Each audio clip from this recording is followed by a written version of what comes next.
नमस्कार। आज हम बात करेंगे एचआईवी और एड्स के बारे में। ये वो सारे ज़रूरी पॉइंट्स हैं जो ख़ास तौर पर नॉर्सेट परीक्षा की तैयारी के लिए तैयार किए गए हैं। चलिए शुरू करते हैं। तो एड्स को लेकर नॉर्सेट परीक्षा के लिहाज से सबसे ज़रूरी क्या है? चलिए सीधे उन खास जानकारियों पर फोकस करते हैं जो इस एग्जाम को क्लियर करने में सबसे ज़्यादा मदद करेंगी। सबसे पहली और सबसे बुनियादी बात, एचआईवी और एड्स में आखिर फ़र्क क्या है? एक वायरस है और दूसरा सिंड्रोम। इस अंतर को समझना बहुत बहुत ज़रूरी है। तो देखिए, एचआईवी यानी ह्यूमन इम्यूनोडिफिशियेंसी वायरस, असल में यही वो रोगाणु है। ये एक खास तरह का रेट्रोवायरस है जो सीधा हमारे शरीर के इम्यून सिस्टम के सिपाहियों यानी CD4 सेल्स या हेल्पर टी सेल्स पर हमला करके उन्हें खत्म कर देता है। और एड्स वो कंडीशन है, वो सिंड्रोम है जो एचआईवी इन्फेक्शन के बाद की सबसे खतरनाक और आखिरी स्टेज में होता है। मतलब जब एचआईवी इम्यून सिस्टम को इतना कमजोर कर देता है कि शरीर दूसरी बीमारियों से लड़ ही नहीं पाता।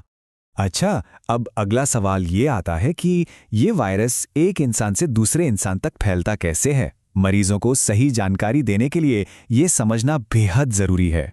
इसके फैलने के मुख्य तौर पर 3 रास्ते हैं। सबसे आम है असुरक्षित यौन संबंध, दूसरा है संक्रमित खून के संपर्क में आना, जैसे कि ब्लड ट्रांसफ्यूजन या एक ही सुई का इस्तेमाल, और तीसरा है मां से बच्चे में, जिसे वर्टिकल ट्रांसमिशन कहते हैं। एचआईवी का इन्फेक्शन रातों रात एड्स में नहीं बदलता।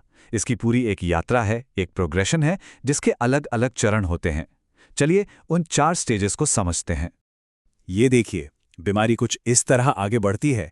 पहली स्टेज में फ्लू जैसे लक्षण दिखते हैं। दूसरी स्टेज में कोई लक्षण नहीं दिखते, पर वायरस अंदर ही अंदर बढ़ता रहता है।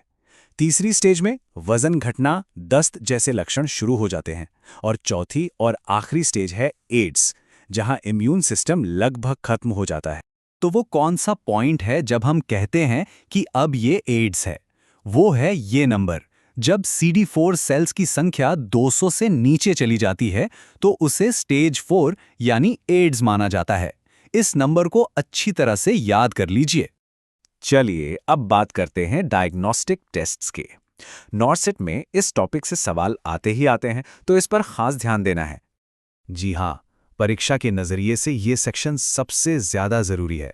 हर टेस्ट का मकसद क्या है, ये बिल्कुल साफ होना चाहिए। इस टेबल को देखिए। सबसे पहला टेस्ट होता है इलाइजा, जो एक स्क्रीनिंग टेस्ट है। अगर ये पॉजिटिव आता है तो कंफर्म करने के लिए वेस्टर्न ब्लॉट टेस्ट किया जाता है। नवजात बच्चों के लिए सबसे अच्छा टेस्ट PCR है और इन्फेक्शन का जल्दी पता लगाने के लिए P24 एंटीजन टेस्ट किया जाता है। अब ये विंडो पीरियड क्या चीज़ है? ये इन्फेक्शन होने और टेस्ट में एंटीबॉडीज के पकड़ में आने के बीच का समय है। इसीलिए P24 एंटीजन टेस्ट इतना काम का है, क्योंकि वो एंटीबॉडी का इंतजार नहीं करता, सीधे वायरस के एक प्रोटीन का पता लगा लेता है। अब आते हैं इलाज और नर्सिंग केयर पर। इसमें मेडिकल ट्रीटमेंट और एक नर्सिंग ऑफिसर की जिम्मेदारियां दोनों ही शामिल हैं। इलाज की जो बुनियाद है वो है ART यानी एंटी रेट्रोवायरल थेरेपी। इसका मकसद है शरीर में वायरस की मात्रा यानी वायरल लोड को कम करना और CD4 काउंट को बढ़ाना। याद रखिए, ये इलाज नहीं है, पर यह जिंदगी को काफी लंबा और बेहतर बना देता है।